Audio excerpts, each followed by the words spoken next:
para pihak. Dipersilakan. Terima kasih.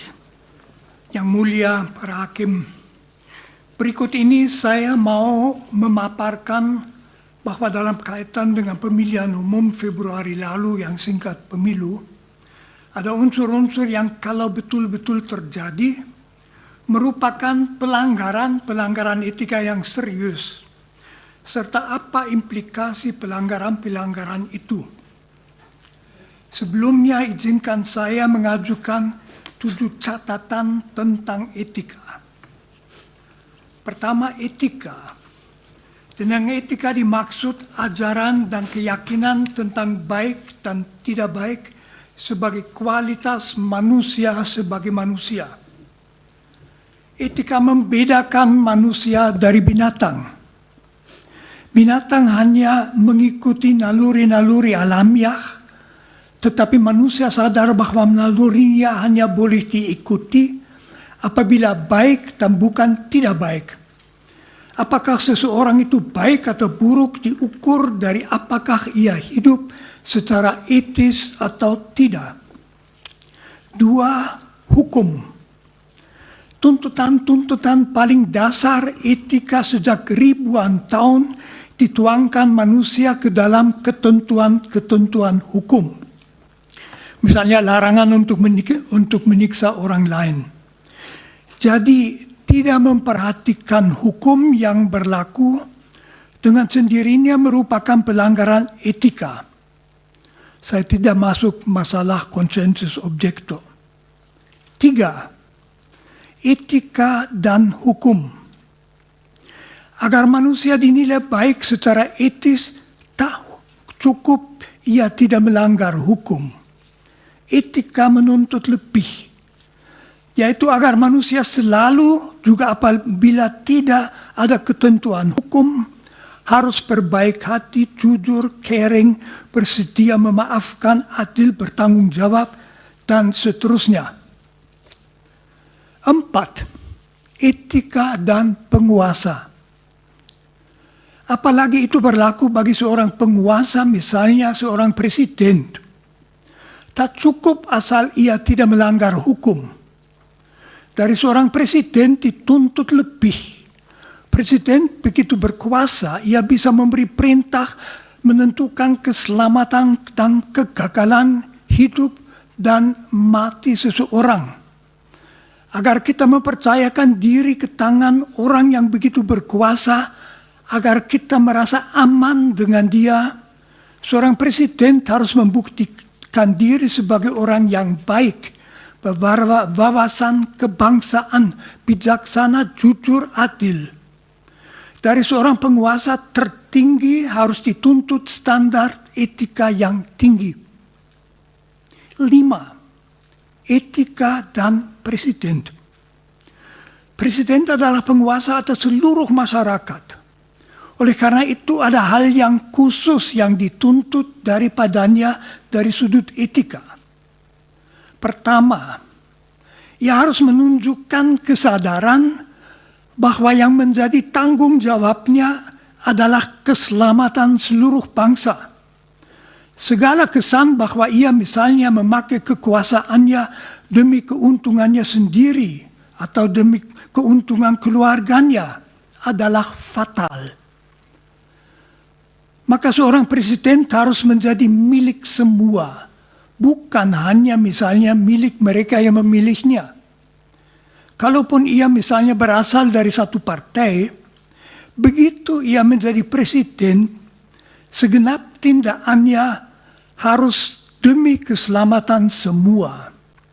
Memakai kekuasaan untuk menguntungkan pihak-pihak tertentu membuat presiden menjadi mirip dengan pimpinan organisasi mafia.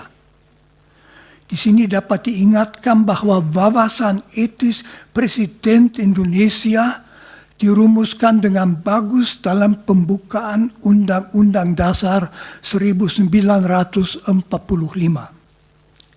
6. Etika dan pemilu.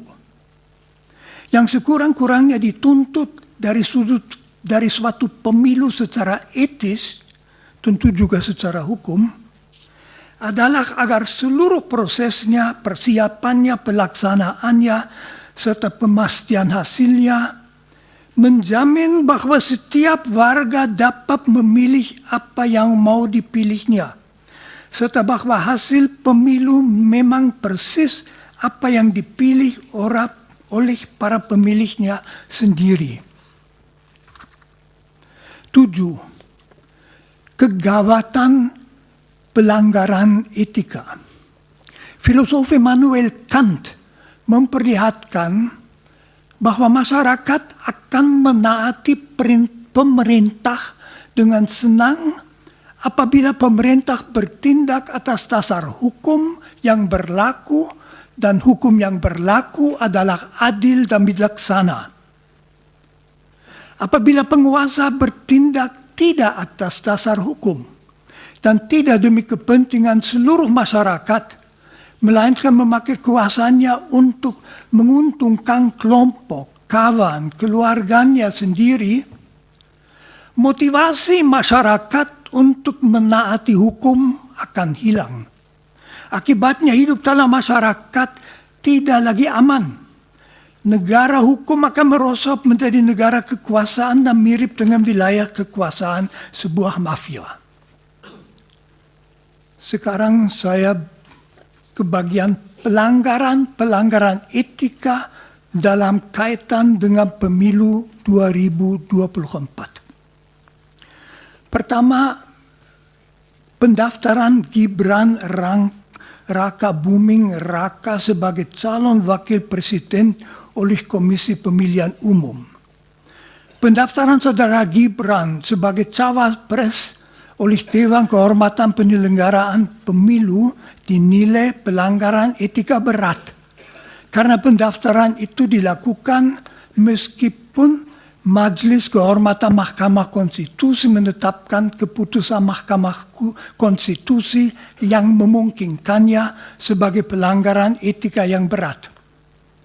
Sudah jelas, mendasarkan diri pada suatu keputusan yang diambil dengan pelanggaran etika yang berat merupakan pelanggaran etika berat sendiri. Penetapan seseorang sebagai calon wakil presiden yang dimungkinkan secara hukum hanya dengan suatu pelanggaran etika berat juga merupakan pelanggaran etika berat. 2. Keberpihakan presiden dan misuse of power. Presiden boleh saja memberitahu bahwa ia mengharapkan salah satu calon menang.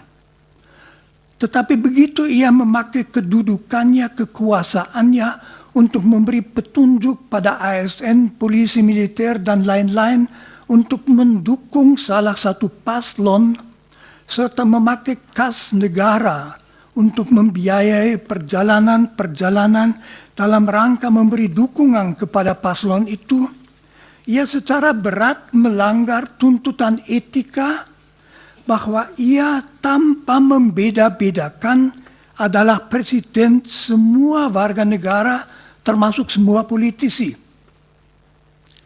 3. Nepotisme.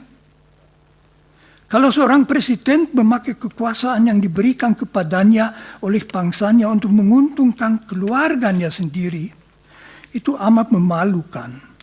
Karena membuktikan bahwa ia tidak mempunyai wawasan seorang presiden, hidupku 100% demi rakyatku, melainkan hanya memikirkan diri sendiri dan keluarganya. 4. Pembagian bantuan sosial.